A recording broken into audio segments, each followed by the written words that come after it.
We've got an excellent panel presented here tonight, a variety of perspectives that we can share and learn from, and then an opportunity for you all to ask some of the important questions that are on the top of the minds of people who care about energy and who care about the environment. And so I'd like to just introduce the panel very briefly, and then I will ask each of them to give a quick synopsis of their particular perspective on our topic tonight, and then we'll dig into some very critical questions that I hope will capture some of those concerns that you are bringing here tonight and opportunities that present themselves to us. So what I'd like to do is start with Arne Bozart, who is the first in the panel. I'm going to introduce them going down. They've got little name tags there, which I hope most of you can see. But Arne Bozart is director of the Grand Valley State University-operated Michigan Alternative Renewable Energy Center, MERIC, which is located in downtown Muskegon. Arne also does serve on the Governor Granholm Great Lakes Offshore Wind Energy Council, and MERIC, with also University of Michigan, the Phoenix Energy Institute, is looking at an offshore wind assessment project. So Arne, we're happy to have you here with us.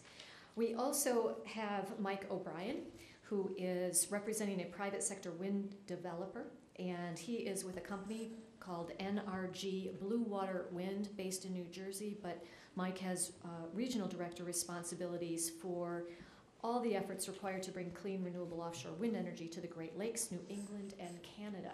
So he's got that passport active. He is involved with strategic planning, government relations, public outreach, communications, project siting, and permitting, and I'm sure he'll be able to bring us up to date on some of the legislation that's currently before our Michigan legislature. He does provide technical expertise to the Great Lakes Offshore Wind Council in Michigan, as well as governors and premiers throughout this region. Dr. Eric Nordman is also with us, representing a policy perspective. He's the principal investigator for the West Michigan Wind Assessment, and that is this program analyzing the benefits and challenges of wind energy, particularly in the coastal West Michigan. So we're really thrilled to have him here from Grand Valley State University. He will look at basically the various challenges and benefits from an economic point of view, from a social point of view, and from an environmental perspective in this particular area.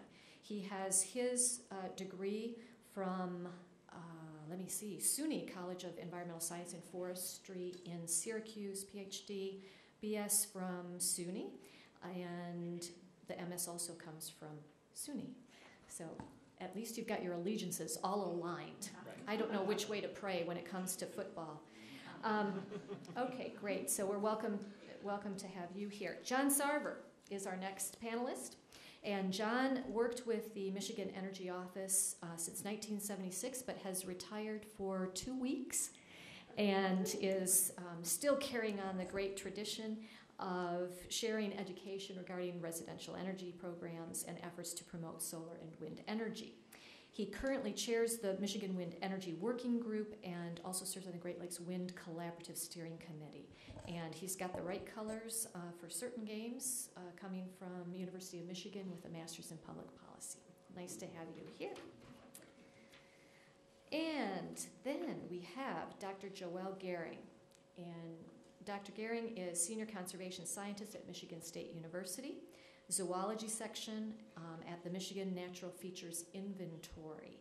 And she has very interesting research looking at a multi-year landscape scale study of the variables associated with bird collisions at communications towers. And so she will be answering those good questions that all of you have, is just how many birds do these turbines kill? And then there is Mike catching those birds to cook up with his aging carp, right? Okay. Dr. Gehring is really interested also in pre-construction data collection, and that's an important role that's played in assuring that we do have wind farm projects that take into account the basic movement biology of birds and bats. And so we're very happy to have her expertise. She is Joelle. I don't see your credentials here can you tell us your allegiance? Well, I have many allegiances, but I did my bachelor's at University of Wisconsin-Stevens Point. I grew up right across the lake. And then I did my master's at West Virginia University, also in wildlife ecology, and then my PhD at Purdue University. Okay, so multiple allegiances. Welcome to Joelle. And Tom Graff is representing the DNRE tonight, and he is the Environmental Quality Specialist with the Water Resources Division. He has been with the DNRE since 1986 and all of its incarnations during that time period. He has a Bachelor of Science degree in Wildlife Biology from Michigan State University. And Tom's responsible for administering the state of Michigan's Great Lakes Submerged Lands Management Program. And the importance of that is because they provide construction permitting related to leasing of the Great Lakes bottomlands for commercial and private purposes.